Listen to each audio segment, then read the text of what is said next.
my name is Grantley, and last night at about 1:30 in the morning, I was woken up to the extreme amounts of lightning that was happening. I could hear a very loud noise, so I came around to see what was going on. Entered into this bedroom just over here, at which point the glass doors that were there came loose, hit me, flung me into the wall as I was seeing the roof ripping off and stuff about me. I decided that was all I could rationally take and jumped in my car, and as I was driving away I got hit by two other pieces of galvanized as I was driving. I basically waited out the storm on top of the hill by St. John's Parish Church until 3 in the morning, at which point I came back here to assess the damage, and I'm basically in the process of rebuilds, and with any material that I can get I would greatly appreciate, but this will be back up in a few short weeks. I'm not sure I can say that, because I mean there's a lot that needs to be considered, right?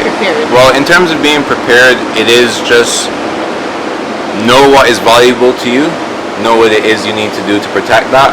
Whether it is you're like in a position like this house is on shaky legs, so I have to know what's valuable for me, and last night was a good test to know to have my bag ready with things in case anything were to happen, but also be very adaptable to what can happen too. So I've got all my building materials that I need to basically, or I've got all my tools that I need to rebuild this house. I just need materials to make it happen.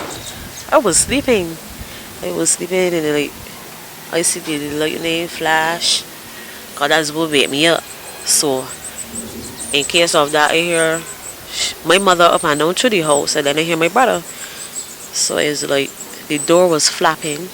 He come to shut it, and then these windows here came out.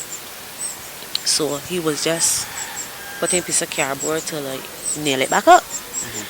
And then all of a sudden, it happened so fast.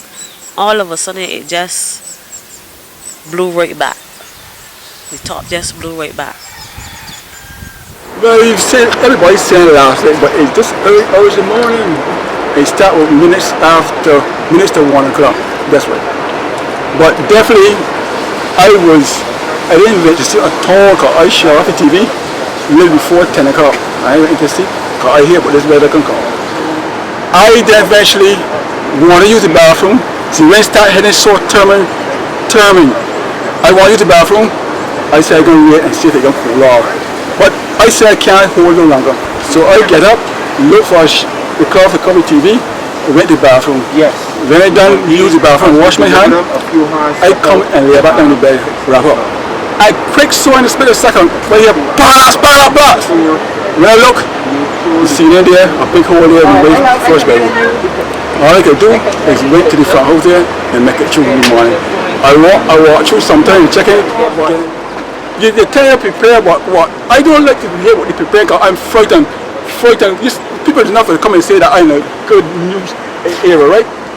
But I'm scared, because when Mother Nature come, I'm very scared. I can't sleep at home, cannot sleep. I've been studying this wind all the time, because it tends to be here very much. That's the truth. Definitely, but people enough say that I got a good view. Man, I tell you about it, when Mother Nature come, you don't know how it's going to make it. Most of the time when we expect bad weather, I just leave the two in the bedroom and go to the front house here and stand there.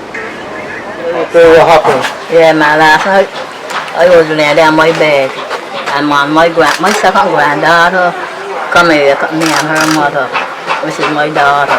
Get up, man, get up. And he's catching the fire, the back and the lightning and thunder rolling and thundering. And then I sit back, then I get back up, and then she start hollering for her uncle, and she beating down the door hollering for you, but he can't hear, she live here, she says, well, you know, and then he run and come down, say, you hear you hollering, when I come down, and he put that his missus here. So we come first from there? But, my services, we had one, let him bring hold me hand and bring me a car, the road full of water on the past, so, and he bring me, took me into the morning. And you were saying, Robert, what else? With the wires in there? Well, the thing is, when the roof came off, it flew over a couple of houses, but it hit the pole when it was going over. So the pole broke in half, right? It landed in, I guess, the backyard about 3 houses away. But when Lighting Power, because the electricity was off first, when Lighting Power turned back on the electricity, the pole started sparking, like it was hollering very hard and sparking. And basically our friends that that live in the blue house, they were scared. Everybody was scared because we were up here, we could have heard how hard it was hitting, and then when it sparked, it was lighting up the entire neighborhood, like the lightning was still right. So we tried to, my husband called me, telling me, get out of the house. You don't stay in the house because you don't know what's going to happen. So then they came to the front door because the wires were blocking their side doors especially, and they're trying to get out here. So everybody literally spent the night at me. The rest of the night at me. And then what we did is we tried to get it the next morning, and well, this morning basically, and try to clean down there and put down some tarpaulin and stuff so that at least we can have, I don't know, so we even went and got something that everybody can stay here until it is time that we can get them back into their own home. But my worry was ready for her and my sister-in-law. My sister-in-law was clutching her chest when she came up, but this morning she got up and told me she got in bed, she going home in bed. They ain't no bed to put in bed on. Yeah, so I know she missed on her.